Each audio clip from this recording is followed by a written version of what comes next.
Saludos y bienvenidos a un video más de Lecturas Diri. Hoy vamos a hacer la opinión y reseña del libro que no tengo en mis manos porque se me quedó en la casa, pero me dieron ganas de grabar el video acá y ahora sin él. Inteligencia Natural y la Lógica de la Conciencia, un libro de los más recientes que ha sacado Antonio Damasio. De la infinidad de cosas que ha escrito, se metió de lleno a responder este tema que muchos no se atreven y que de manera transversal no hay una respuesta, porque parece ser que cada corriente, cada filosofía, cada religión ha conseguido respuestas más o menos, al menos desde la visión de Antonio Damasio, que es un neurocientífico, no satisfactorias, ¿ya? Sobre el tema de la conciencia, ¿qué es? Bueno, lo primero que quiero mencionar es que hace varios años existe el concepto que es el problema duro de la conciencia, escrito en inglés, que se refiere a ese paso que logra dar algo físico, tremendamente material, cómo produce algo, entre comillas, inmaterial, como es la conciencia. Cómo pasamos de algo químico, de reacciones eléctricas en el organismo, a la experiencia subjetiva. Y ese problema se había llamado históricamente como el problema duro de la conciencia. Y Antonio Damasio desarrolla una fórmula a lo largo del libro para poder responder y explicar cómo es posible esto. Así que vamos con eso.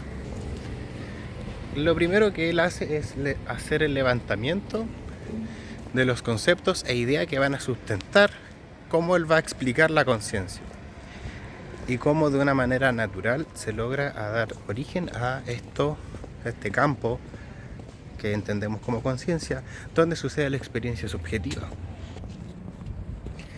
Y es así como bien desde el inicio del libro él genera el levantamiento de dos conceptos que van a ser clave para su teoría. Uno, el concepto de homeostasis, que es la búsqueda del equilibrio de los organismos vivos, ¿ya? Esta búsqueda del equilibrio no necesariamente significa que los organismos que busquen la homeostasis necesariamente sean inteligentes o conscientes, ¿no? Pero sí habla de que hay un comportamiento, ¿ya? Y cuando este comportamiento es lo suficientemente sofisticado, tiene que necesariamente volverse consciente. Ya hablaremos de eso.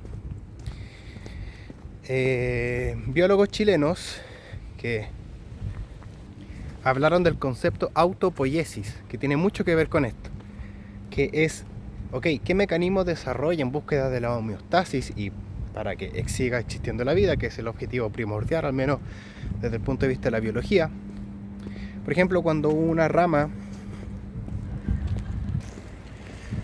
de un árbol crece buscando alcanzar el sol, esa búsqueda de la homeostasis para restablecer el equilibrio energético, metabólico, nutricional, cualquiera que sea, o emocional, incluso en seres más con emociones, con sistema límbico, responde a los principios de la autopoiesis, ¿ya? Entonces, volviendo a lo anterior, retomando, cuando esta búsqueda se hace tan sofisticada, ya la célula genera una dentro y una afuera, porque está al interior de la célula, al fuera de la célula. Cuando se juntan células forman tejidos, los tejidos al juntarse forman órganos, y los órganos al juntarse conforman, en una escala mucho más grande, ¿no es cierto?, lo que vendría siendo una especie o un organismo, y finalmente los animales. Y es aquí donde surge el sentimiento. El sentimiento es intrínsecamente, es decir, no se puede desalienar, no se puede separar de la conciencia. Es por naturaleza consciente el sentimiento. Y se genera cuando avanza lo bastante el organismo como para requerir de más criterios de inteligentes para poder adaptarse a la vida.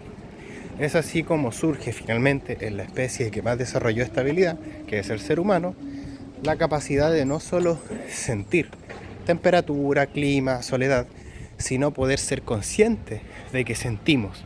Entonces eso significa que se dispara muchísimo más la imaginación, los sentimientos, cómo experimentamos. Y él habla de sentimientos homeostáticos, que son estos sentimientos que buscan el equilibrio. También hay otros sentimientos, los sentimientos de existencia, saber que existo. Los sentimientos también emocionales.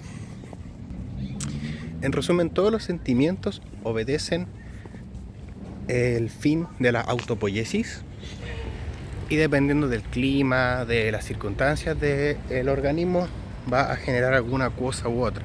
Por ejemplo, en la selva es más necesario tener fuerza para sobrevivir, pero en la ciudad es más necesario quizás la búsqueda del poder. Es muy interesante cómo la homeostasis en los seres humanos ya no es algo físico, sino que tiene que ver con el poder. Y bueno, eso da para otro tema, ¿no es cierto? Que los animales compiten por los recursos, el acceso a la especie para reproducirse. Sin embargo, el ser humano busca poder, simbolizado por el dinero.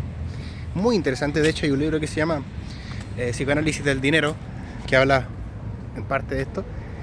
Así que nada, bueno, el libro me pareció extraordinario, me pareció brutal. No solo porque explicaba temas, es uno de los libros que me ha llevado a el límite de mi capacidad de entendimiento.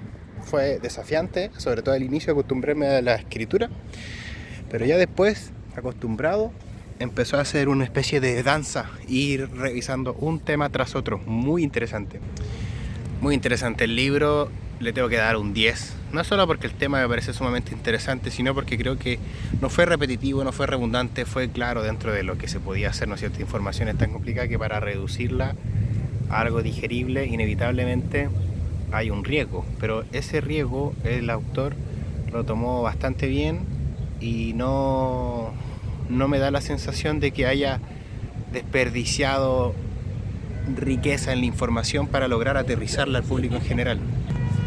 Así que lo hiper disfruté, extraordinario. Más encima, leer la letra de Antonio Damasio, una de las personas más influyentes y que más se ha metido en este tema filosófico y neurocientífico, me parece impresionante. El libro 10 de 10, recomendadísimo, totalmente. Así que nada, nos vemos en un siguiente episodio. Adiós.